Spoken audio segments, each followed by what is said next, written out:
기저귀 엑셀 사이즈, 감자, 양파, 생삼겹살, 그리고 그 애들이 가지고 노는 플레이도우. 네. 이 지극히 평범한 물건들의 공통점이 뭔지 아시나요? 글쎄요. 그냥 뭐 냉장고나 거실에 떨어지면 안 되는 흔한 장보기 리스트 같은데요. 그렇죠. 바로 그겁니다. 당장 어느 평범한 가정에 시급하게 채워져야 할 이른바 결핍이죠. 아, 결핍? 네. 우리는 누구나 이런 메모를 매일 적으면서 살아갑니다. 그래서 오늘 여러분께 이 질문을 먼저 던지면서 오늘의 심층 탐구를 시작해 보려고 해요. 네네. 지금 당신의 삶에서 가장 시급하게 장바구니에 담아야 할 결핍 혹은 간절한 필요는 무엇인가요? 와, 시작부터 꽤 묵직한 질문이네요. 아마 지금 이 방송을 듣고 계신 분들마다 머릿속에 떠오르는 단어가 다 다를 겁니다. 맞아요.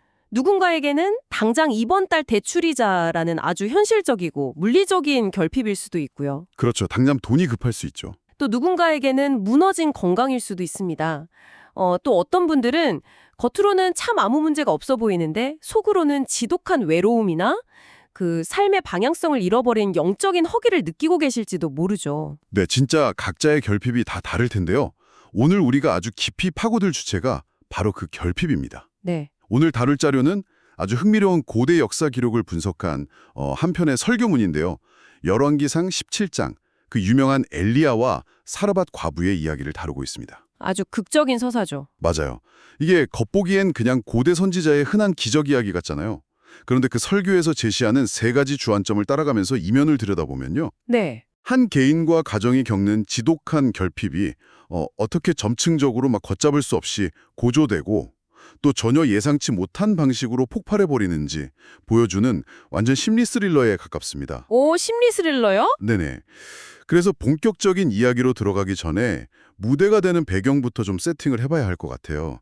그 엘리야라는 사람이 등장하는 타이밍 자체가 완전히 블록버스터급이잖아요. 맞습니다. 그 맥락을 이해하는 게 이 서사를 푸는 첫 번째 열쇠거든요.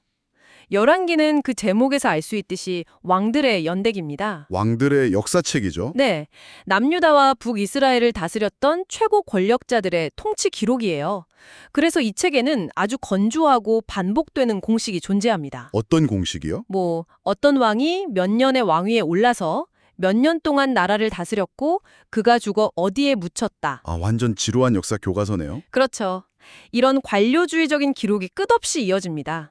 누가 누구를 낳고 누가 왕이 되고. 솔직히 좀 뻔하고 재미없는 부분들이 꽤 있잖아요. 그런데 열왕기상 17장에 진입하는 순간 이 지루하고 뻔한 권력자들의 역사 한가운데를 확 짚고 완전히 낯선 인물이 툭 튀어나옵니다. 그게 바로 엘리야군요. 네, 엘리야입니다.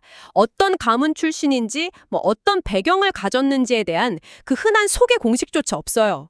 역사서의 문법을 완전히 파괴해버린 거죠. 와, 그냥 느닷없이 등장하는 거네요. 게다가 엘리야가 마주 서 있는 왕이 누구냐면 이스라엘 역사상 가장 악명 높았던 아합 왕입니다. 아, 그 바알 숭배. 맞습니다. 바알이라는 우상을 국가 종교로 만들어버린 폭군이죠. 그러니까 엘리야의 갑작스러운 등장은 단순한 선지자 한 명의 출현이 아닙니다.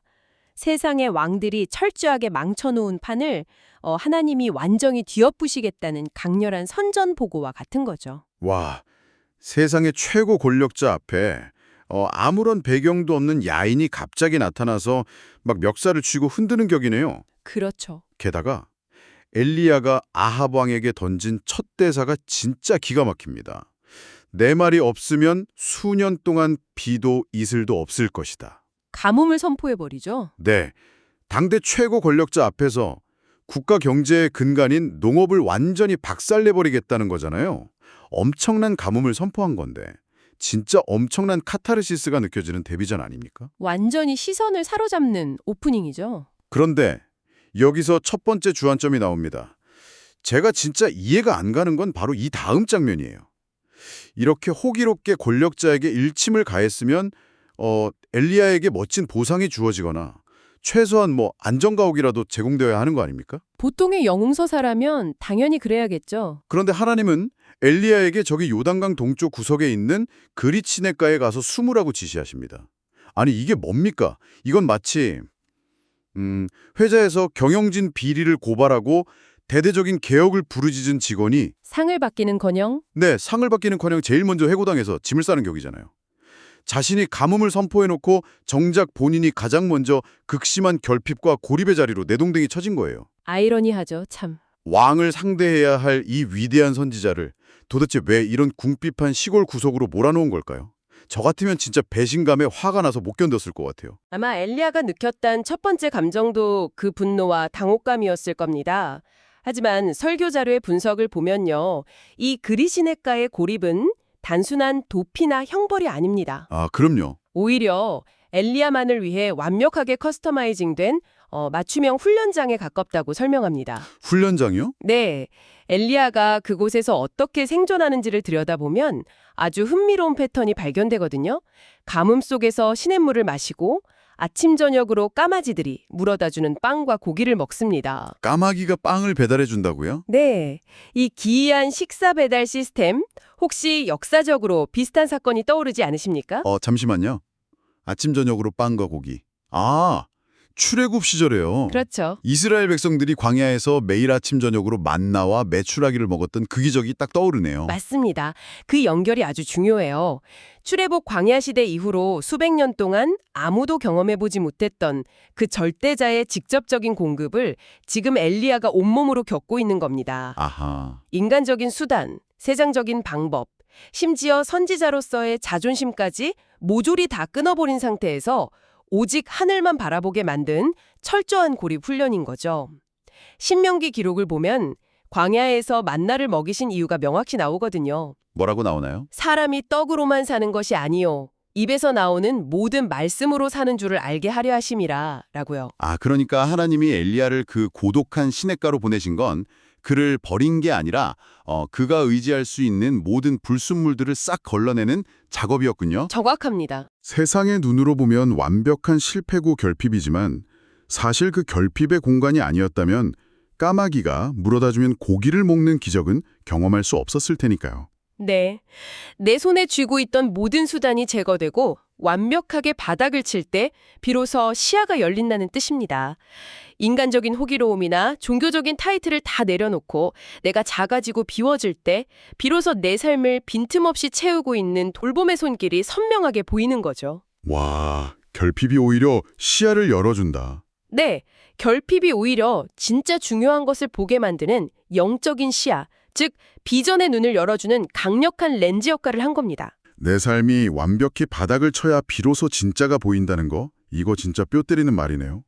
자, 이렇게 그리시네가에서 결핍을 통해 영적인 시야를 완벽하게 장착한 엘리야. 이제 두 번째 주안점으로 넘어가 보죠.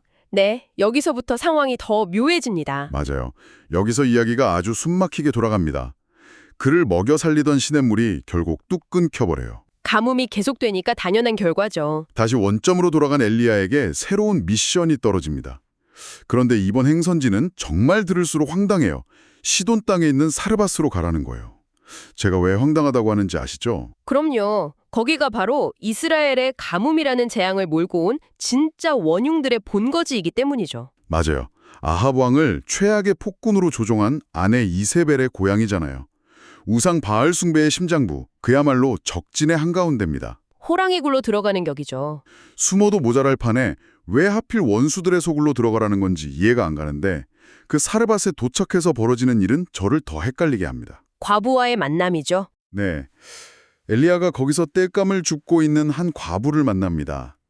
이 여인은 이제 남은 밀가루 한 줌과 기름 몇 방울로 아들과 마지막 식사를 만들어 먹고 죽을 말만 기다리는 그야말로 벼랑 끝에 선 사람이었어요. 가장 극심한 결핍을 겪고 있는 사람이죠. 그런데 여기서 엘리야의 태도를 보세요. 아, 그 마지막 식사.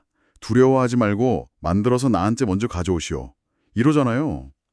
와, 이거 진짜 너무한 거 아닙니까? 표면적으로만 보면 굉장히 무례하고 이기적인 요구로 들리죠. 솔직히 요즘 말로 하면 완전 대문자 티 아닙니까? 아하, 대문자 티어. 타인의 고통에 대한 공감 능력은 완전히 제로고 내 필요만 논리적으로 요구하는 찔러도 피 한 방울 안 나올 것 같은 성향이요.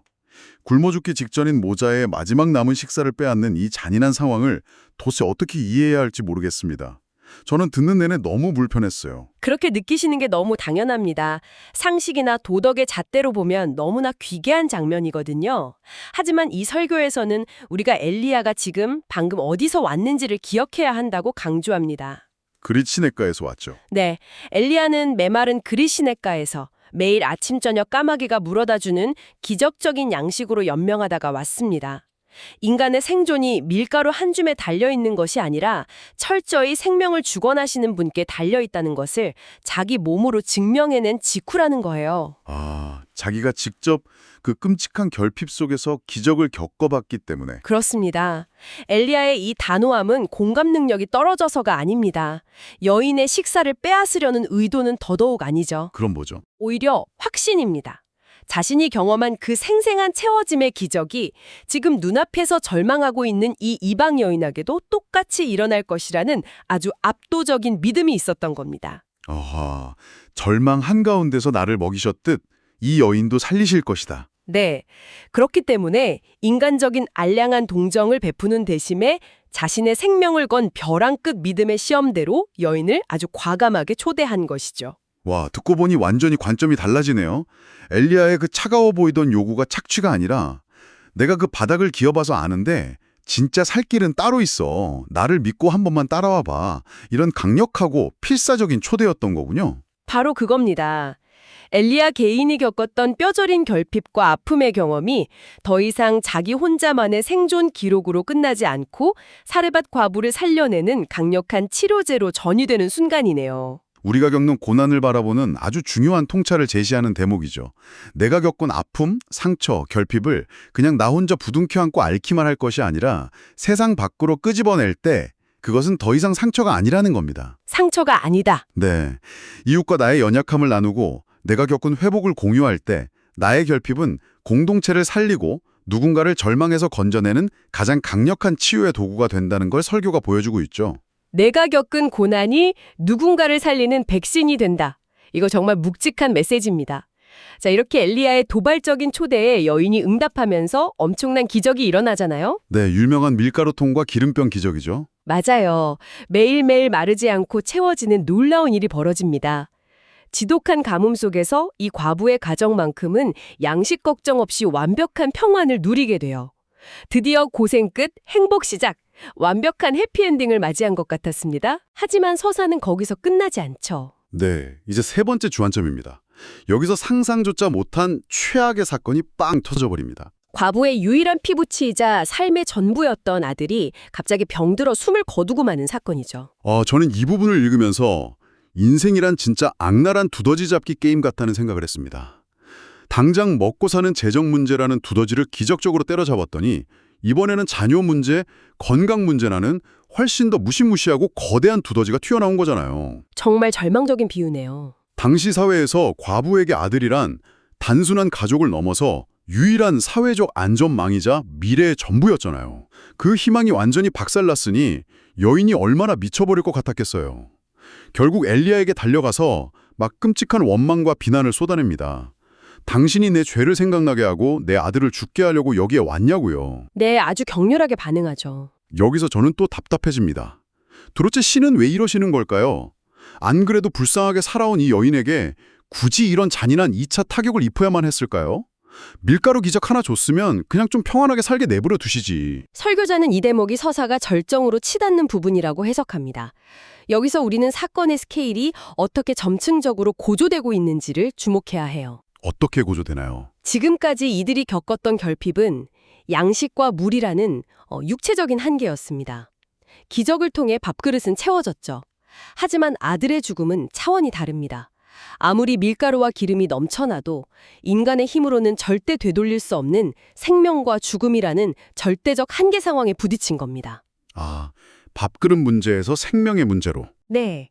이야기는 이제 오늘 저녁에 무엇을 먹을 것인가의 현상적인 문제를 넘어서 이 생명과 우주의 진정한 주권자가 누구인가라는 근본적인 영적 질문으로 폭발해버리는 겁니다. 문제의 층위 자체가 먹고 사니즘에서 생사화복의 주권 문제로 완전히 격상들어 버렸네요. 맞습니다. 그리고 여인이 엘리야를 원망하는 태도를 가만히 들여다보면 사실 우리의 모습이 그대로 겹쳐 보인다고 설교는 지적합니다. 우리 모습이요? 통에 밀가루가 마르지 않을 때 즉, 내 삶이 평안하고 배부를 때는 아마 입에 침이 마르도록 기뻐하고 감사했을 겁니다. 하지만 죽음이라는 통제 불가능한 위기가 닥치자 언제 그랬냐는 듯 순식간에 돌변해서 원망의 화살을 쏘아대잖아요. 아, 응답이 있고 문제가 해결될 때는 주님을 찬양하지만 삶이 조금만 흔들려도 금세 등 돌리고 불평하는 우리의 얄팍한 신앙의 민낯을 정확히 대변해주고 있다는 거죠. 정말 전곡을 찔리네요. 사실 저번에도 통장에 잔고 넉넉할 땐 세상 모든 게 감사하지만 갑자기 뜻대로 안 되는 일이 터지면 당장 하늘부터 원망하거든요. 내가 뭘 그렇게 잘못했습니까? 하고요. 누구나 그렇죠. 그렇기 때문에 이 아이의 죽음은 단순한 비극이 아닙니다. 하나님이 엘리야를 사르밧에 보내신 진짜 목적은 가뭄에 고생하는 불쌍한 과부에게 떡 몇 덩이 챙겨주고 끝내려는 얄팍한 구호 활동이 아니었다는 뜻입니다. 그럼 보였을까요? 인간이 결코 통제할 수 없는 죽음이라는 벽 앞에 이 가정을 세워두심으로써 완전히 판을 바꾸려는 거였죠. 단순히 빵을 주는 분이 아니라 이 가정의 호흡을 주관하는 진정한 왕이 누구인지, 바알이 지배하는 이 땅의 진짜 주인이 누구인지를 깨닫고 전적으로 의탁하게 만들려는 거대한 영적 갱신의 과정이었던 것입니다. 그래서 엘라가 이 절망적인 상황에서 어떻게 반응합니까? 억울하게 원망을 들으면서도 변명하지 않아요. 죽은 아이를 안고 다락방으로 뚜벅뚜벅 올라갑니다. 네. 그리고 자신의 온몸을 아이 위에 엎드려 포개고 절절하게 부르짖습니다. 당장의 곤란한 현상을 모면하려고 잔머리를 굴리는 게 아니라 생명의 주관자이신 절대자에게 정면으로 자신의 전부를 내던져 매달린 거죠. 전적인 의탁이죠. 그리고 마침내 아이의 호흡이 돌아오는 기적이 일어납니다. 아이가 살아나서 내려왔을 때 여인의 입에서 터져나온 마지막 고백이 정말 압권이잖아요. 네, 내가 이제야 당신은 하나님의 사람이요. 당신의 입에 있는 여호와의 말씀이 진실한 줄 아노라 라는 고백이죠. 와, 이 한 줄의 고백을 이끌어내기 위해 지금까지의 모든 과정이 존재했다고 해도 과언이 아닙니다. 이 거대한 서사의 퍼즐이 여기서 완성되는 거예요. 처음에는 한 선지자가 시골 시냇가에서 방울토마토, 아니 빵부스러기를 주워 먹는 초라한 이야기로 시작했습니다. 네. 그런데 그 결핍 속에서 영적인 시야가 열린 한 사람의 은혜가 이방 땅 사르밧의 이웃에게로 흘러갑니다. 그리고 마침내 배고픔을 해결하는 수준을 뛰어넘어 적진의 한복판에서 그 우상숭배의 심장부에서 한 가정이 생명의 주관자를 온전한 왕으로 고백하게 되기까지 이 웅장한 빌드업을 보고 있으니 정말 소름이 돋네요. 결국 이 서사가 말하고자 하는 바는 명확합니다. 우리의 삶을 진정으로 회복시키는 것은 세상의 권력자들이나 내 통장의 잔고 혹은 나를 둘러싼 환경의 개선이 아니라는 뜻이죠. 그렇죠. 진정한 갱신은 내 삶의 운전석에 진정한 주권자를 앉히는 것, 그분을 나의 왕으로 인정하는 그 순간부터 비로소 시작된다는 것을 이 역사적 텍스트는 증명하고 있습니다. 좋습니다. 자, 이제 오늘 심층 탐구에서 파헤친 이 거대한 소사를 청취자 여러분의 현실적인 삶으로 고스란히 가져와 볼 시간입니다. 네. 여러분, 지금 당장 여러분의 장바구니에 담긴 그 다급한 기도 제목들, 재정의 문제, 무너진 건강, 풀리지 않는 자녀 문제, 혹은 꽉 막혀버린 진로 문제, 물론 간절히 구하셔야 합니다. 시급하고 중요한 일들이니까요. 당연하죠. 하지만 오늘 엘리야와 사르밧 과부의 설교 이야기를 통해 이 한 가지만은 꼭 기억하셨으면 합니다. 그 다급한 필요들을 단순히 눈앞에 닥친 현상 해결용으로만 소비하지 마십시오. 두더지 잡기 게임하듯이 이거 하나 해결하면 만사형통이겠지, 저거 하나 고치면 완벽하겠지, 이런 1차원적인 수준에 머물러서는 안 된다는 메시지입니다. 당장의 결핍이 채워지는 것도 물론 큰 위로가 되지만요. 결국 그 결핍이라는 고통스러운 통로를 거치면서 내 삶을 움직이는 진짜 힘이 어디서 나오는지, 내 생명의 주인이 누구인지를 깨달아야 한다는 거죠. 맞습니다. 현상 너머의 본질을 바라보고 그 주권자에게 전적으로 내 삶을 내어드리는 자리까지 나아가는 것. 그것이 결핍이 우리에게 주는 진정한 의미일 것입니다. 자, 이제 오늘 심층 탐구를 마무리하면서 여러분께 마지막으로 조금은 묵직하고 도발적인 생각거리를 하나 던져드리고 싶습니다. 방송 서두에 여러분의 삶에 있는 가장 시급한 결핍이 무엇인지 여쭤봤었죠? 네. 남들은 다 잘 먹고 잘 사는 것 같은데 나만 메마른 그릇 시냇가에 홀로 갇혀라는 것 같고, 내 손엔 이제 밀가루 한 줌밖에 남지 않아서 바닥을 득득 긁고 있는 것 같은 그 억울하고 비참한 시간들. 만약 여러분이 그 지독한 고통 한가운데를 여전히 지나고 있다면 혹시 그것은 단순히 당신을 괴롭히고 끝날 형벌이 아닐 수도 있습니다. 오히려 그 아픔은 훗날 지금의 당신과 똑같은 벼랑 끝 절망 속에서 숨죽여 울고 있을 누군가를 살려내기 위한 완벽한 생명의 치료제로 지금 당신의 내면 깊은 곳에서 정성스럽게 숙성되고 있는 중일지도 모릅니다. 네. 그러니 당장 이 고통을 없애달라고, 결핍을 채워달라고 부르짖기 전에 오늘 한 번만 시야를 넓혀서 상상해 보시길 바랍니다. 내가 지금 겪고 있는 이 지독한 바닥의 경험이, 이 눈물이 과연 훗날 누구를 살리기 위한 위대한 도구로 쓰이게 될까? 당신에게 다급하고 초라한 장바구니 리스트가 나 하나의 배고픔을 채우고 마는 소모품이 아니라 언젠가 세상을 살리는 기적의 레시피가 되기를 바라며 오늘 심층 탐구는 여기서 마치겠습니다. 지금까지 함께해 주신 여러분 감사합니다. 감사합니다.